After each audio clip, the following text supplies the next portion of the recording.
Hi, I'm Graham and welcome back to Man vs Film. This is going to be a movie review for Everly, starring Salma Hayek and directed by Joel Lynch. Now, Joel Lynch has done two movies that I really quite like, but I don't completely love.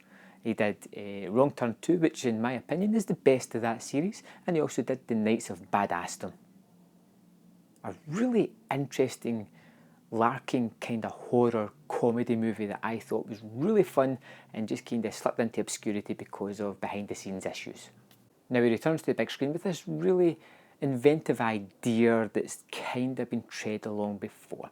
Salma Hayek, like I said, plays Everly, the titular character, and she is a prostitute of sorts. She lives in this building which is owned by the Yakuza, and they kind of send in the guys for business or whatever, and they don't really have a life outside of this building. They're just kind of there to work until they're no longer useful.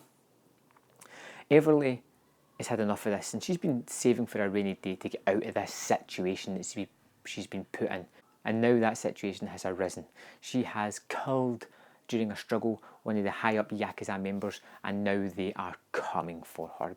And it's pretty much a wave after wave of Yakuza coming to meet their doom from this particularly attractive-looking woman who can just kick their ass. She is determined, angry, and keen on surviving this scenario. Everly has really one goal in the movie. It's to make sure that our daughter survives and gets away from this situation. Her own life is inconsequential as long as she can make sure that her family is safe. So to do that, she has to buy time, she has to get money to them, but she can't really get out of this building. And like I said, it's wave after wave of Yakuza. It is set up almost like a computer game. You get so many henchmen, then you get the boss. You get another so many henchmen, then you get a bigger boss, and blah, blah, blah, blah, blah, blah, blah, blah. It's just more of the same, and it's repetitive, and it doesn't really tie you emotionally to the movie because it looks cool. It has some terrific action set pieces. It has some fantastic camera work and inventive camera work, but it's all style and zero substance. It's, wow, that was cool. What happened again? Because, I mean, a few hours after watching it, and this is the second time I've seen it, it's already fading from my memory banks. There's nothing to elevate it above average, which is a real shame because there is some nice touches in this. Joel Lynch sets the full action on this one kind of floor or this room that Everly lives in, and he very rarely goes out of it. If Everly goes out and down the stairs to the main lobby, it watches her on CCTV within the room to show you where she's going. It never leaves this room. It kind of floats up over walls into other rooms, through holes into other rooms, but they're all connected to this one room, and it's quite inventive the way he uses it to get from one scene to the next, which is really interesting.